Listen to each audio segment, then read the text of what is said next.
Assalamualaikum John. Nah, kita ketemu lagi. Jadi di episode kali ini saya akan melakukan pemanenan jambu.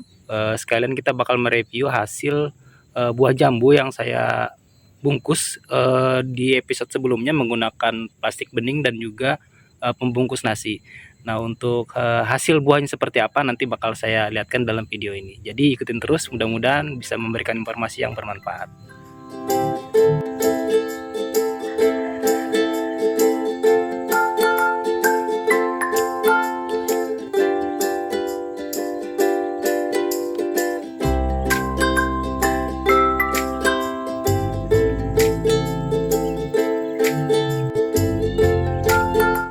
Nah, jadi di sini saya akan melakukan pemanenan untuk tahap yang ketiga. Ini udah yang ketiga kali saya melakukan pemanenan.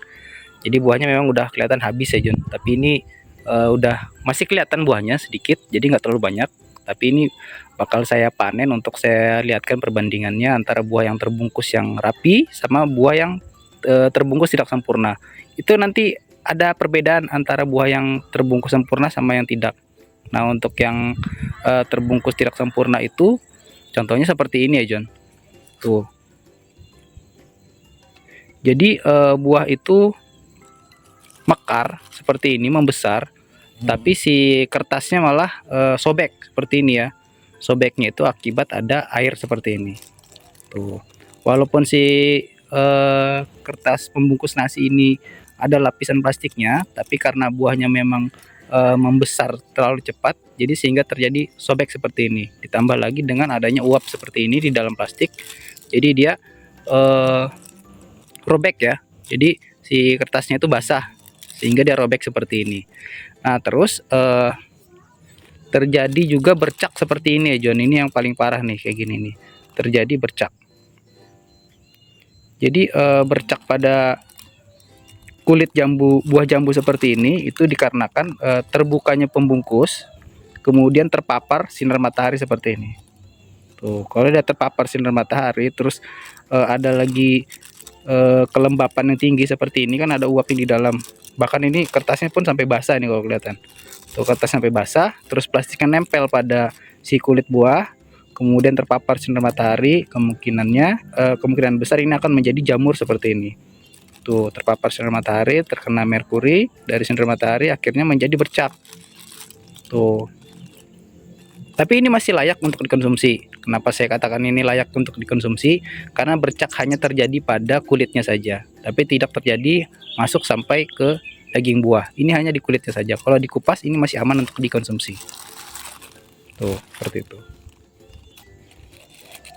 Nah, sedangkan untuk yang terbungkus secara sempurna itu contohnya seperti ini. Ini bakal saya buka dulu. Nah, ini contoh yang terbungkus sempurna. Kalau kita lihat kertas membungkus nasinya itu nggak sobek karena air ya John. Jadi dia buahnya masih ada di dalam pembungkus nasinya seperti ini. Tuh, ini bakal kita petik dulu.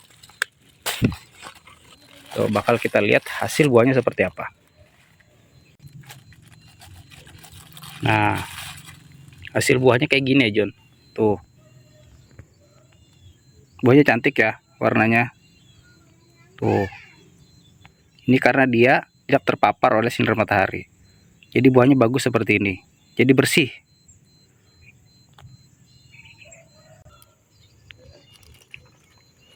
Nah, yang ini juga contoh pembungkusan yang bagus seperti ini.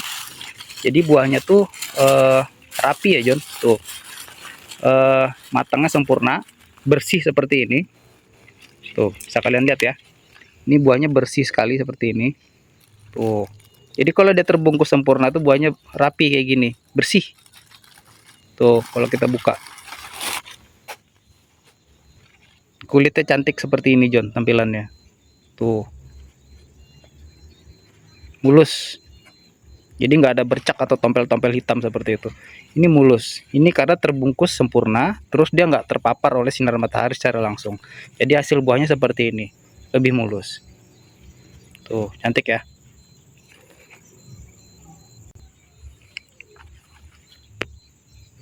Nah, jadi kalau untuk buah yang sudah dalam keadaan mulus seperti ini memang dilakukan dengan menggunakan plastik bening dan juga dibungkus lagi oleh si kertas pembungkus nasi seperti ini. Kalau menggunakan plastik transparan, pernah saya coba, buah itu nggak semulus ini hasilnya, John. Buah nggak semulus ini. Buah itu masih terdapat bercak tompel. Kenapa? Walaupun sudah dibungkus, tapi karena menggunakan plastik bening, jadi buahnya itu masih terkena paparan sinar matahari. Karena plastiknya bening, ditambah lagi dengan ada uap-uap di dalam plastik sehingga mengakibatkan buah itu lebih rentan berjamur. Tapi kalau dibungkus dengan pembungkus nasi, kemudian dilapis lagi dengan plastik bening, hasilnya seperti ini, lebih bagus. Tuh. Nah, kalau untuk pembungkusan dengan menggunakan pembungkus nasi dan juga plastik bening seperti ini tentunya ada kekurangan dan kelebihannya. Kalau untuk kelebihannya saya jelaskan tadi tuh di awal, buahnya memang lebih bagus, hasilnya lebih bagus. Kemudian kalau kelemahannya itu adalah tidak efisien waktu. Kenapa saya katakan tidak efisien waktu? Karena kita melakukan pembungkusannya itu 2 kali tahap pekerjaan. Yang pertama membungkus dengan kertas membungkus nasi, kemudian kita lapis lagi bungkus dengan plastik bening seperti ini.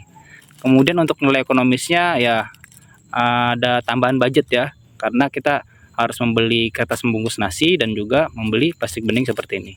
Kalau seperti biasa kita hanya melakukan pembungkusan dengan plastik bening seperti ini tanpa memberi kertas nasi itu lebih efisien, tapi hasilnya kurang bagus.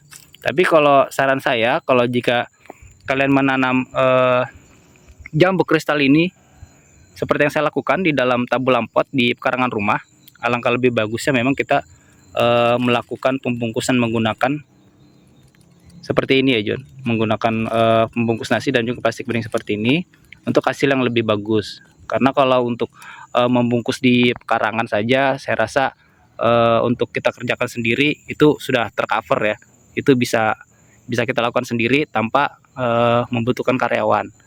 Tapi kalau untuk skala besar, skala produksi besar untuk dijual secara jumlah dengan jumlah yang banyak, itu memang membutuhkan tenaga dan juga upah ya. Jadi kalau kita kerjakan sendiri ya lebih efisien ya, kalau untuk ditanam di pekarangan dengan tabung lampot seperti ini tuh lebih bagus hasilnya. Nah, jadi ada alternatif lain jika kalian tidak menyukai ribetnya menggunakan plastik bungkus nasi dan juga plastik bening seperti ini. Ada cara kedua, itu bisa menggunakan plastik putih susu ya John. Plastik putih susu artinya plastik itu tidak transparan, dia berwarna putih susu, dan itu biasanya digunakan juga oleh petani-petani jambu kalau memang dirasa membungkus dengan plastik bening dan juga pembungkus nasi ini memakan banyak waktu. Kalau menggunakan plastik putih susu itu langsung dibungkus. Tapi di beberapa daerah itu nggak semua ada tempat itu menjual plastik putih susu, ada juga yang nggak ada jual. Toh kalaupun ada jual biasanya ada juga nggak menjual dengan ukuran yang pas seperti ini. Biasanya ukurannya lebih besar dan itu kurang ekonomis ya kalau menurut saya. Karena untuk membungkus satu buah jambu seperti ini menggunakan plastik ukuran 14 saja udah cukup. Jadi nggak perlu plastik yang ukuran di atas 14, itu kegedean kalau menurut saya.